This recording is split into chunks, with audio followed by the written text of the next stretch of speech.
Hello YouTube, my name is Brendan Anderson from the blog Here's Looking at You Kid, and today is part 3 in my look at classic horror films. And I said before that this would be about the Val Lewton movies, the last of them, but due to time constraints and the fact that Halloween is quickly approaching, I'm going to move those reviews off to some other time, and today I'm going to talk about the other great monster factory of classic movies, Universal Studios. Universal Studios and the Universal monsters are probably what you most often think of when you think of classic horror. It's Boris Karloff as Frankenstein and Bela Lugosi as Dracula. These are the monsters that have frightened generations of children and also just have been fun to watch throughout the years. They're iconic and classic with their great makeups by the wonderful makeup artist Jack Pierce. Just absolutely great and iconic stuff that people still recognize to this day. I mean, the iconic vision of Frankenstein is still, for sure, Boris Karloff's incarnation with the makeup by Jack Pierce.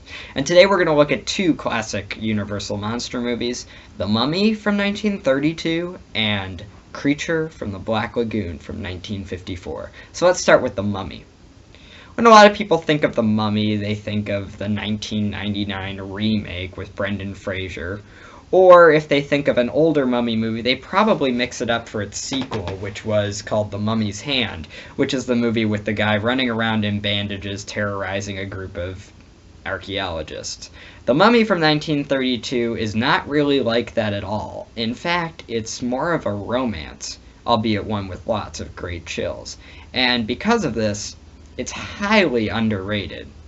I've always loved the Mummy movies ever since I was a kid.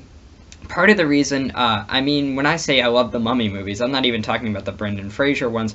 I'm talking about these original Universal Studios ones. Because when I was younger, the AMC Fear Fest, which they still have today, wasn't just populated with a bunch of second-rate slasher films, but actually showed a lot of great classic Universal monster movies, and I would get to see some of them during the day, and they would play during the day a lot of the old Universal B movies, and I loved all the Mummy movies. I loved the original, but I also, being younger, loved all the ones with the guy running around in bandages, like The Mummy's Hand, The Mummy's Curse, The Mummy's Tomb, and for some reason, I've always just, of all the monsters, I've really liked The Mummy. I think the reason is because it has that really great sense of adventure, that sort of pulpy 1930s Egyptian feel. I've always loved sort of ancient civilizations and mythology, and I think The Mummy combines all that with a great monster movie.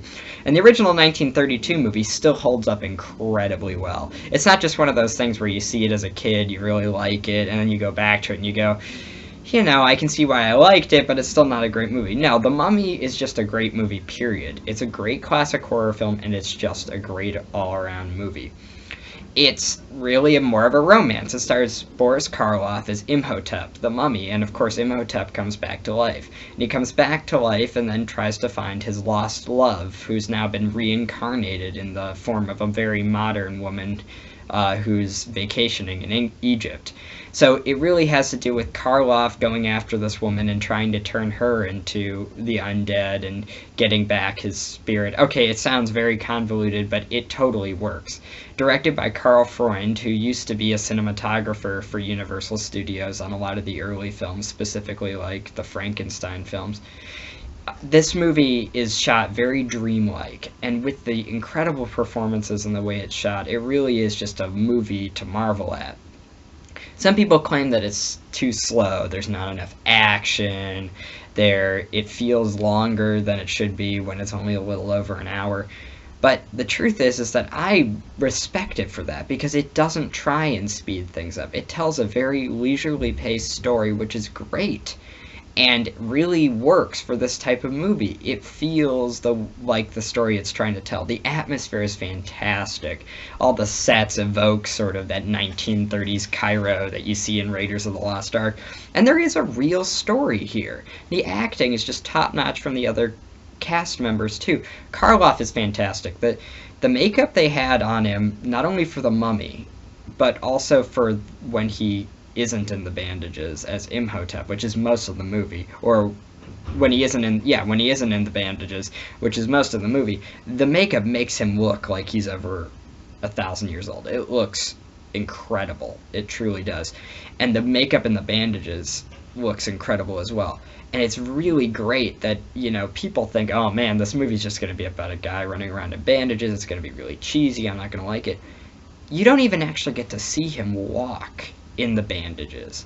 They made a very specific choice to show the mummy at the beginning. You see Karloff open up his eyes, but you never actually see the full figure of the mummy walking in bandages. Most of the movie is when Karloff is out of the bandages.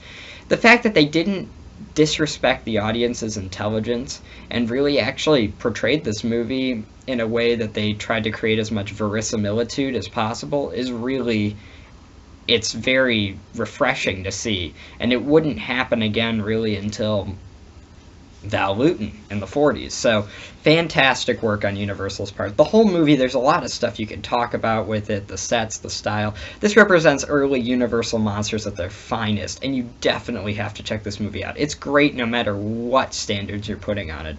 5 out of 5 for sure. It still holds up. And if you want to see a guy running around in bandages terrorizing people in sort of a 1940s pulpy way, which is kind of fun sometimes, definitely check out The Mummy's Hand and The Mummy's Curse. They're on Netflix. I'd give them as movies like 3 or 3.5 out of 5, but they're still fun and nostalgic in that great way. Alright, Creature from the Black Lagoon from 1954. So I've been very lucky that, well, my family has a 3D television in the basement. And really, there's not a lot of 3D content out, we barely ever use it. But I have been lucky the fact that now that they're starting to come out with some of the old movies in 3D in the way that they were originally projected back in the 50s when they had all the 3D experiments with trying to get people to stop watching television and go to the movie theaters, I've been able to see some of these original horror classics in 3D, and actually next review will be about House of Wax in 3D, which just came out on Blu-ray, which I'm really excited to review. But Creature from the Black Lagoon is a movie that I was actually really lucky to see in its original way it was intended, which was in 3D on Blu-ray, and the 3D Blu-ray is fantastic. So I want to give that background because most people aren't going to be able to see this movie in 3D.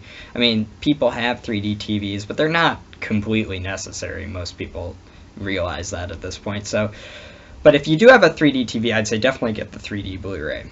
But what about the movie itself? Well, Creature from the Black Lagoon is a creature feature from the 1950s. And that was a genre, or a subgenre, sort of a sci-fi films that just became very popular at the drive-ins with teenagers. And Creature's one of the original of those movies. And it really it brought the Universal monsters into the 1950s. If the Wolfman brought them into the 40s and Dracula brought them into the 30s, then Creature from the Black Lagoon was Universal's monster for the 50s. And it has it has that perfect mix of sort of sci-fi in it. It's a story about a bunch of biologists, like marine biologists, that go down to the Black Lagoon on the Amazon, and they find this gill man, this creature, and he terrorizes them. And it's incredibly simple, but surprisingly a lot of fun, especially if you see it in 3D. The movie isn't bad at all. I mean, I can't say the acting's incredible, or that the rubber suit that the creature wears isn't somewhat ridiculous by today's standards, but you still have a lot of fun watching the movie. And if you get to see it in 3D, it's an absolute blast. Trust me, it really is. The 3D on the Blu-ray for this movie is better than most modern 3D movies, and it's just really, really, really fun to watch. And sitting there watching it in 3D, you really get to be a part of the world. You feel like you're actually in the film, and it's really cool. It's a lot of fun to watch this movie in 3D. So would my review probably be as glowing if it was in 2D? Probably not. This is still, though, a decent movie. Don't second guess it just because it's an old horror movie. Even old sort of classic Universal horror movies are better than most of the horror movies they put out today in terms of plot, in terms of characters. They do attempt to actually have some character in this movie, and the creature himself actually gets a little bit of character. It does, of course, it's always hindered by its special effects, but if you see it in 3D, you'll probably be able to ignore that and really just go along for the ride, which is what this movie is about. So if you're seeing it in 2D, I'd say it's probably a 3.5 out of 5 movie. It's a solid effort, it's not anything great. If you're seeing it in 3D, it's 4 out of 5, because it's just a blast to watch this film in 3D. Overall, I guess the theme of my little look at Universal Monsters here has been that they're just a lot of fun to watch. They're very iconic, and these are perfect little chillers, you know, for Halloween time. They're not going to scare you. They may make you feel a little unsettled, actually, at times, surprisingly, but they're not in any way probably going to scare you, and they're just a lot of fun, especially if you get to see Creature in 3D.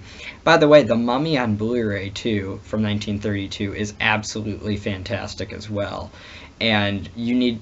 If you are like old movies on Blu-ray, it's an absolute must-see because the black and white look of it is just fantastic. So really, overall, these are two movies that are just absolutely a blast to watch, and they're really important movies for the horror genre. Next review, we're going to be talking about the 1950s and 1954's House of Wax, starring Vincent Price in probably one of his most iconic roles.